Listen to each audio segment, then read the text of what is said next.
Bom dia a todos. Senhor Presidente da Assembleia Geral, Abdullah Shahid, Senhor Secretário-Geral das Nações Unidas, Antônio Guterres, senhores chefes de Estado e de Governo e demais chefes de delegação, senhoras e senhores, é uma honra abrir novamente a Assembleia Geral das Nações Unidas. Venho aqui mostrar o Brasil diferente daquilo publicado em jornais ou visto em televisões. O Brasil mudou e muito depois que assumimos o governo em janeiro de 2019. Estamos há 2 anos e 8 meses sem qualquer caso concreto de corrupção. O Brasil tem um presidente que acredita em Deus, respeita a Constituição, valoriza a família e deve lealdade ao seu povo. Isso é muito. É uma sólida base se levarmos em conta que estávamos à beira do socialismo. Nossas estatais davam prejuízos de bilhões de dólares no passado. Hoje são lucrativas. Nosso Banco de Desenvolvimento era usado para financiar obras em países comunistas, sem garantias. Quem honrava esses compromissos era o próprio povo brasileiro. Tudo isso mudou.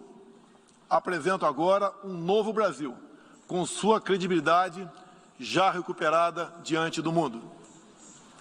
O Brasil possui o maior programa de parceria de investimentos com a iniciativa privada de sua história. Programa que já é uma realidade e está em franca execução. Até aqui foram contratados 100 bilhões de dólares de novos investimentos e arrecadados 23 bilhões de dólares em outorgas. Na área de infraestrutura, leiloamos para a iniciativa privada 34 aeroportos e 29 terminais portuários. Já são mais de 6 bilhões de dólares em contratos privados para novas ferrovias. Introduzimos o sistema de autorizações ferroviárias, o que aproxima nosso modelo ao americano. Em poucos dias recebemos 14 requerimentos de autorizações para novas ferrovias, com quase 15 bilhões de dólares em investimentos privados. Em nosso governo, promovemos o ressurgimento do modal ferroviário. Como reflexo, menor consumo de combustíveis fósseis e redução do custo Brasil, em especial no barateamento de produção de alimentos. Grande avanço vem acontecendo na área do saneamento básico. O maior leilão da história do setor foi realizado em abril, com concessão ao setor privado dos serviços de distribuição de água e esgoto no estado do Rio de Janeiro. Temos tudo o que o investidor procura: um grande mercado consumidor, excelentes serviços, tradição de respeito a contratos e confiança no nosso governo.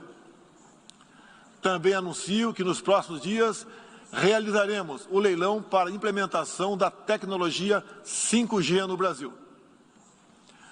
Nossa moderna e sustentável agricultura de baixo carbono alimenta mais de 1 bilhão de pessoas no mundo e utiliza apenas 8% do território nacional. Nenhum país do mundo possui uma legislação ambiental tão completa quanto a nossa. Nosso Código Florestal deve servir de exemplo para outros países.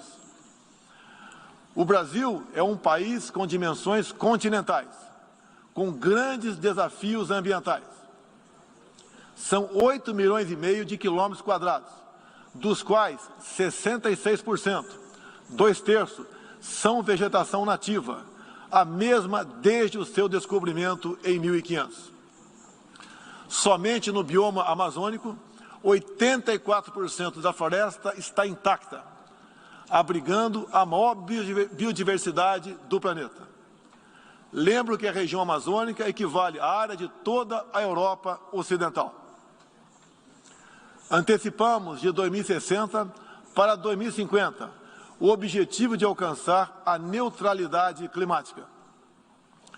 os recursos humanos e financeiros destinados ao fortalecimento dos órgãos ambientais foram dobrados, com vistas a zerar o desmatamento ilegal.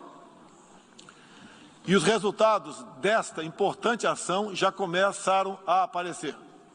Na Amazônia, tivemos uma redução de 32% do desmatamento no mês de agosto, quando comparado a agosto do ano anterior. Qual país do mundo tem uma política de preservação ambiental como a nossa? Os senhores estão convidados a visitar a nossa Amazônia. O Brasil já é um exemplo na geração de energia, com 83% advinda de fontes renováveis. Por ocasião da COP26, buscaremos consenso sobre as regras do mercado de crédito de carbono global.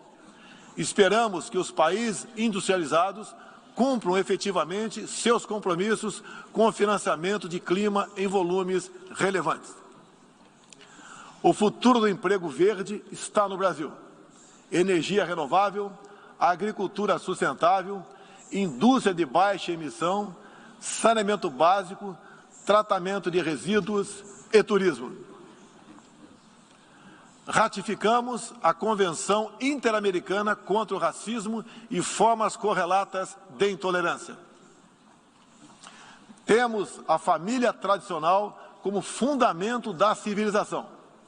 E a liberdade do ser humano só se completa com a liberdade de culto e de expressão. 14% do território nacional, ou seja, mais de 110 milhões de hectares, uma área equivalente à Alemanha e França juntas, é destinada às reservas indígenas. Nessas regiões, 600 mil indígenas vivem em liberdade e cada vez mais desejam utilizar suas terras para a agricultura e outras atividades. O Brasil sempre participou em missões de paz da ONU, de Suez até o Congo, passando pelo Haiti e Líbano. Nosso país sempre acolheu refugiados. Em nossa fronteira com a vizinha Venezuela, a operação acolhida do governo federal já recebeu 400 mil venezuelanos deslocados devido à crise político-econômica gerada pela ditadura bolivariana. O futuro do Afeganistão também nos causa profunda apreensão. Concederemos visto humanitário para cristãos, mulheres, crianças e juízes afegãos. Nesses 20 anos dos atentados contra os Estados Unidos da América, em 11 de setembro de 2001, reitero nosso repúdio ao terrorismo em todas as suas formas. Em 2022, voltaremos a ocupar uma cadeira no Conselho de Segurança da ONU. Agradeço aos 181 países, em um universo de 190, que confiaram no Brasil. Reflexo de uma política externa séria e responsável, promovida pelo nosso Ministério das Relações Exteriores. Apoiamos uma reforma do Conselho de Segurança da ONU, onde buscamos um assento permanente. A pandemia pegou a todos de surpresa em 2020. Lamentamos todas as mortes ocorridas no Brasil e no mundo. Sempre defendi combater o vírus e o desemprego de forma simultânea e com a mesma responsabilidade. As medidas de isolamento e lockdown deixaram um legado de inflação, em especial nos gêneros alimentícios no mundo todo. No Brasil, para atender aqueles mais humildes, obrigados a ficar em casa por decisão de governadores e prefeitos e que perderam sua renda, concedemos um auxílio emergencial de $800 para 68 milhões de pessoas em 2020. Lembro que terminamos 2020, ano da pandemia, com mais empregos formais do que em dezembro de 2019, graças às ações do nosso governo com programas de manutenção de emprego e renda que nos custaram cerca de 40 bilhões de dólares. Somente nos primeiros 7 meses deste ano, criamos aproximadamente 1.800.000 novos empregos.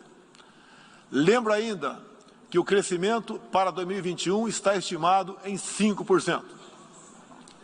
Até o momento, o governo federal distribuiu mais de 260 milhões de doses de vacinas e mais de 140 milhões de brasileiros já receberam, pelo menos, a primeira dose, o que representa quase 90% adulta. 80% da população indígena também já foi totalmente vacinada. Até novembro, todos que escolheram ser vacinados no Brasil serão atendidos. Apoiamos a vacinação. Contudo, o nosso governo tem se posicionado contrário ao passaporte sanitário ou a qualquer obrigação relacionada à vacina. Desde o início da pandemia, apoiamos a autonomia do médico na busca do tratamento precoce, seguindo recomendação do nosso Conselho Federal de Medicina. Eu mesmo fui um desses que fez tratamento inicial. Respeitamos a relação médico-paciente na decisão da medicação a ser utilizada e no seu uso off-label. Não entendemos porque muitos países, juntamente com grande parte da mídia, se colocaram contra o tratamento inicial. A história e a ciência saberão responsabilizar a todos. No último 7 de setembro, data da nossa independência, milhões de brasileiros, de forma pacífica e patriótica, foram às ruas, na maior manifestação de nossa história. Mostrar que não abre mão da democracia, das liberdades individuais e de apoio ao nosso governo. Como demonstrado, o Brasil vive novos tempos. Na economia, temos um dos melhores desempenhos entre os emergentes. Meu governo recuperou a credibilidade externa e hoje se apresenta como um dos melhores destinos para investimentos. É aqui, nesta Assembleia Geral, que vislumbramos um mundo de mais liberdade, democracia, prosperidade e paz. Que Deus abençoe a todos. Qual